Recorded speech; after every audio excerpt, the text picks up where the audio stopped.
Assalomu alaykum, hurmatli televizor Dünya Uyghur qurultayı to'g'ri televiziyasi күнділік xəvərlər пируграммасына xoş keldinglar. Men Hidayat Musajan. Tövəndə diqqətinizlər bugünkü xəvərlərimizin təfsilatında bolsun. Dünya Uyghur qurultayı 29 dekabr günü bayonot e'lon qilib, Turkiya hukumatini xalqaro qonun prinsiplariga amal qilib, Sharq Turkiston xalqi qarta og'ir darajada insoniyatga qarshi jinoyat va irqiy qirg'inchilik yurgizayotgan Xitoy hokimiyati bilan bo'lgan har qanday shaklda jinoyatchilarni o'tkazib berish kelishimlari tuzishdan xoli bo'lishga va Turkiya parlamentini Turkiya bilan Xitoy o'rtasida 2017-yili 5-oyning 13-kuni Bejingda imzolangan 22 moddalik jinoyatchilarni o'tkazib berish kelishimini rad qilishga chaqirdi. Mazkur kelishimning 25 dekabr kuni Xitoy Xalq Qurultayı doimiy komiteti tarafidan rasmiy ma'qullanganligining e'lon qilinishi va bu kelishimning Turkiya parlamentining ma'qullanishiga sunilishi muhojiratdiki. Bo'libmi Turkiyada yashayotgan Uyg'urlar orasida intayin zo'r andisha qo'zg'agan edi.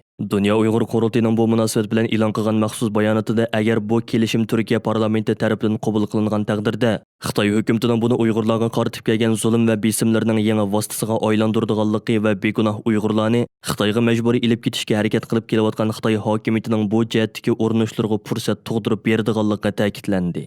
Bayonotda Dünya Uyghur qurultayining raisi Dolqun Aysa apandimning Turkiya bo'lsa o'zlari bilan qandosh va dindosh bo'lgan Uyg'urlarning ikkinchi vatanidan iborat. Xitoyning navbatda Sharq Turkiston xalqi ustidan yurgizayotgan irqiy qirg'inchilikni ko'zda tutganda, Turkiya hukumatining Turkiyada yashayotgan butun Uyg'urlarni qo'g'dash va muhofazat qilish majburiyati bor degan so'zlarga o'rin berilgan.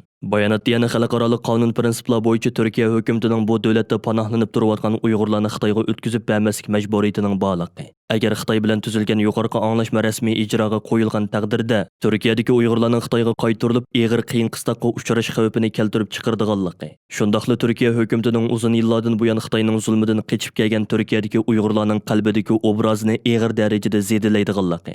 Shuning uchun Turkiya parlamentining Uyg'urlarning hayotiga jiddiy xavf shakllantiradigan bu so'zlashmani aslo qabul qilmasligi lozimligi ta'kidlangan.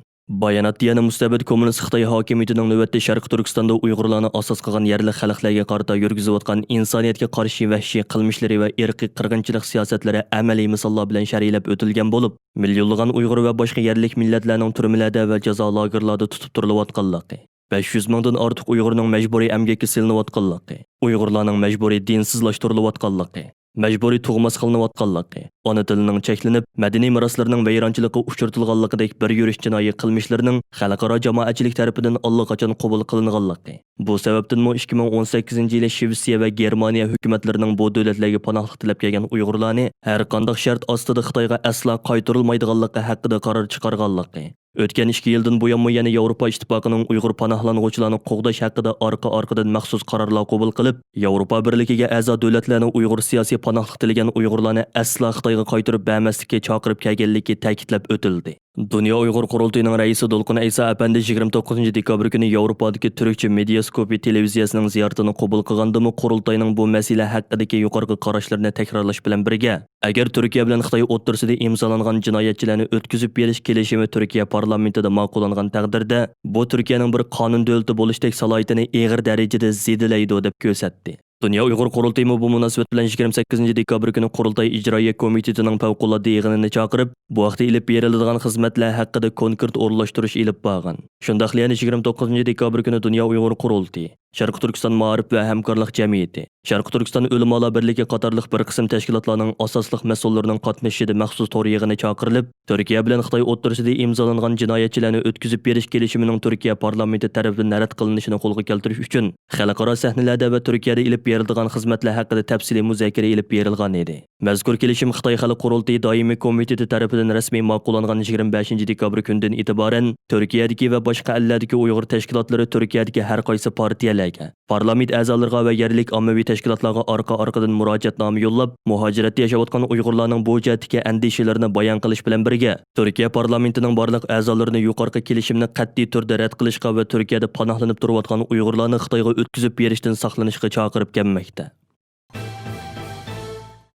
Amerikadagi BuzzFeed nomli axborot o'rni tekshirish elib berib, Xitoyning Sharqi Turkistondagi oz deganda 135 jazo lagerida ishlab chiqarish korxonalarining qurilganligi, Uyg'urlarning bu o'rinlarda nazarband qilinib qolmay, balki yana majburiy emgakka selinadiganligini bildirgan.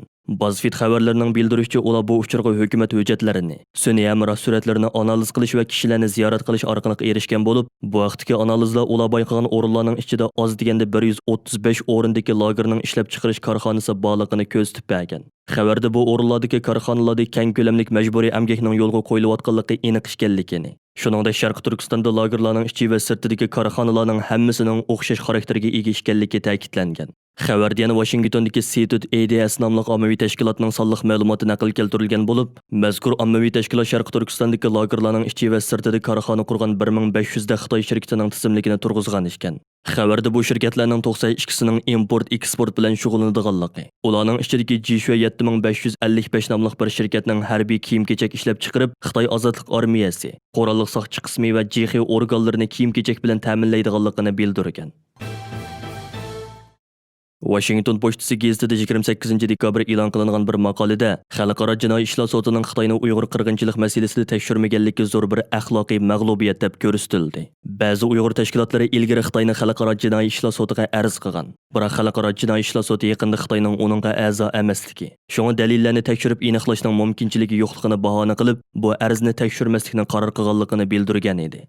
Washington pochtasidagi maqolada Xitoyning 1 milliondan ortiq qurbonga sistemlik tan jazosi berish, bosqinchilik qilish, majburiy emgak, tug'mas qilishdek vahshiyliklar bilan ayblanayotganligi ta'kidlanib, shak shubhisizki sotning Uyg'ur masalasida o'zini qochirishi zo'r axloqiy va muassasaviy mag'lubiyatdir deyilgan. Yuqorqi maqolda yana Xalqaro jinoiy ishlar sotining Xitoyning Uyg'urlarga yurgizayotgan jinoiy qilmishlari oldida quloqini yopirib turib olganligi tanqidlandi. Xitoy hokimiyatining Uyg'urlarga munosabatlik delillarning xalqaro jinoyat sotida ko'rilishiga qarata to'sqinlik qilishni ko'zda tutgan holda Dunyo Uyg'ur qurultiyining tashabbusi bilan 2020-yili 9-oyning 3-kuni Londonda mustaqil xalqaro Uyg'ur sud kollegiyasi qurilib rasmiy faoliyat boshlagan va ayni chog'da Markaziy Gollandiyadagi Xalqaro adolat divonida sobiq Yugoslaviya prezidenti Milosevichni sotlagan mashhur sudchi Jeffrey apandi bu sud kollegiyasining bosh sudchiligini mamnuniyat bilan o'z ustiga olgan edi. Navbatda bu sud kollegiyasining xizmatlari jiddiy davom qilmoqda. Turkiyadagi lager qurbonlari yaqinlarining Xitoydan yig'ib olish lagerlariga so'langan oila a'zolarining hozirgi ahvoli to'g'risida izohat berishni talab qilib, bu yil 14-avgust kunidan iborat Istanbulning Sariyerdagi Xitoy konsulxonasining oldida boshlangan norozilik faoliyati 29-dekabr kuni aynan davom qildi va ularning bu harakati Turkiya va chet el matbuotlarining kuchli diqqatini qo'zg'ab kelmoqda. Bir qancha haftadan buyon xalqaro axborot vositalarida cho'ng g'ulg'ula qo'zg'agan Xitoyning Uyg'urlarga yurgizayotgan majburiy emgak siyosati haqidagi xabarlar lager qurbonlari yaqinlarini qattiq andishaga solgan bo'lib, ular Xitoy hukumatidan oilalari haqida to'liq ma'lumot berishni, munosabatlik iltimosni qonuniy jarayon bo'yicha qabul qilishni talab qilib kelgan bo'lsa-mu, ammo Xitoy konsulxonasi har qitimqiga o'xshash yig'ib olish lageri qurbonlari yaqinlarining konsulxonadagi munosabatli xodimlar bilan ko'rishish talabini rad qilib kelmoqda. Uyg'urlar masalasini o'zlarining asosli kun tartiblarining biri qilib kelgan Turkiyadagi o'qituvchi partiyalardan partiyasi Istanbul sho'basining raisi Bug'ro Qovunju apandim 29-dekabr kuni Xitoyning Istanbuldagi konsulxonasi oldiga kelib Uyg'ur namoyishchilardan hol so'rash bilan birga ularga madad berdi. Uyg'ur namoyishchilarning qattiq sovuqqa qarmay ilib berayotgan bu jasurona harakatidan ta'sirlangan ba'zi turk qarindoshlarimiz Xitoy konsulxonasi oldiga kelib, namoyishchilarimizga yemak-ichmak taqdim qildi. Norozilik harakatiga qatnashayotgan bir Uyg'ur qarindoshimiz o'zlarining vafodor turk qarindoshlarimizga bo'lgan minnatdorligini bildirib, mundoq dedi. Bugun mush namoyishimizdan turk qarindoshlarimiz ta'sirlanib, mana ma turk qarindoshimiz azroq po'cha qilib, choy elib, choydonlarga shikar elib, bizni yo'qlab kelibdi. Ya'ni mushunda qarindoshlarimizdan Alloh rozi bo'lsin. Yani şu soğuk günlerde, yani uzun günlerde bizni yalnız koymagan Musa kardeşimizga Allah razı olsun. Yani bizge destek vermek için kepti. Allah razı olsun. Olma şirketining Xitoydagi uzun yillik mol ta'minlaguvchisi bo'lgan Lenis texnologiya shirkatining Uyg'ur majburiy emgak kuchlarini ishlatganligi ilgari surildi.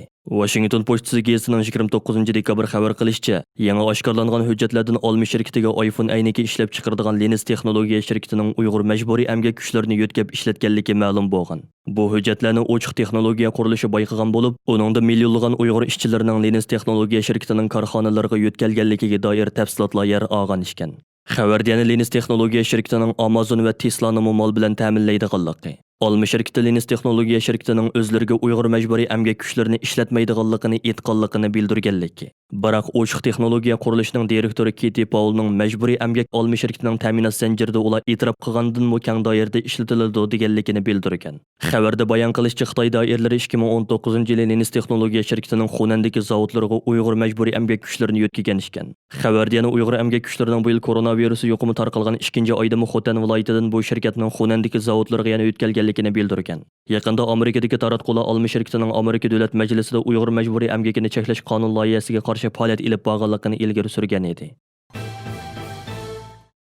Amerika Moliya Ministerligi 28-dekabr kuni uqtirish e'lon qilib, Amerika fuqarolari va shirkatlarining harbiylar kontrolligidagi Xitoy korxonalariga mablag' selishni cheklaydiganligini bildirgan. Amerika Tashqi ishlar ministri Mike Pompeoning e'lon qilgan yozma bayonotida ta'kidlanishicha, Amerika Moliya Ministerligi 28-dekabr e'lon qilgan bu vaqtdagi uqtirishda Xitoy harbiy korxonalariga mablag' solgan Amerikalik mablag' solg'uvchilarning kenari yili 11-yanvardan burun mablag'ini qaytarib chiqishi talab qilingan.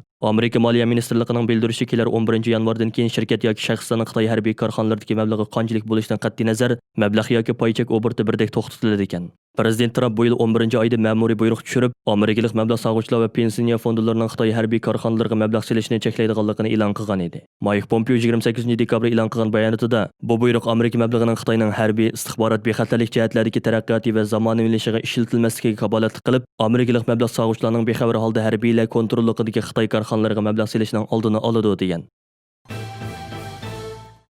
Türkiye bilan Xitoy o'rtasida 2017-yili 5-oyning 13-kuni Beyjingda imzolangan 22 moddalik jinoyatchilarni o'tkazib berish kelishimi bu yil 25-dekabr kuni Xitoy Xalq qurultayyi doimiy komiteti tarafidan rasmiy ma'qullanganligining e'lon qilinishi va bu kelishimning Turkiya parlamentining ma'qullanishiga sunilishi munosabati bilan Erkin Osiyo radiosi Uyg'ur bo'limining maxsus ziyoratini qabul qilgan Anqara universitetining qonun fakulteti professori va advokat İlyas Tug'an apandi mazkur kelishimning Turkiya parlamenti tarafidan ma'qullanish ehtimolligining yuqori ekanligini ta'kidlash bilan birga Turkiyada yashayotgan Uyg'urlar qarta tuvandagi tavsiyalarda bo'ldi.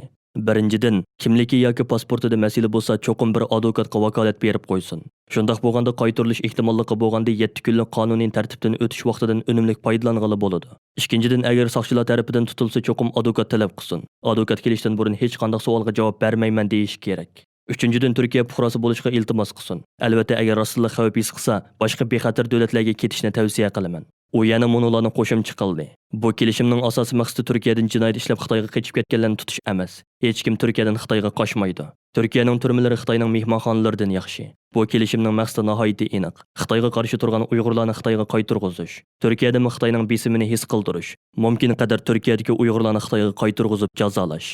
Dünya Uyghur qurultiyining Turkiyadagi muavin raisi doktor Erkin Akram apandimi bu vaqtda to'xtalib mundaq dedi. Bundaq kelishimlar nurg'unlagan davlatlar orasida imzolangan. Xohlagancha odam elib ketilmaydi. Masalan, siyosiy yo'llarni, da'vo qilayotganlarni, diniy e'tiqodiy, irqiy va milliy tufaylidan hayoti xavf ostida bo'lganlarni qaytarib bersa bo'lmaydi. Turkiyaning davlat qonuni va Yevropa bilan tuzgan kishilik huquq ahdnomalaridagi moddalar bo'yicha qaytarib bersa bo'lmaydigan kishilar bor. Bu kelishimning ijro qilinishi yana siyosiy yo'llarga bog'liq.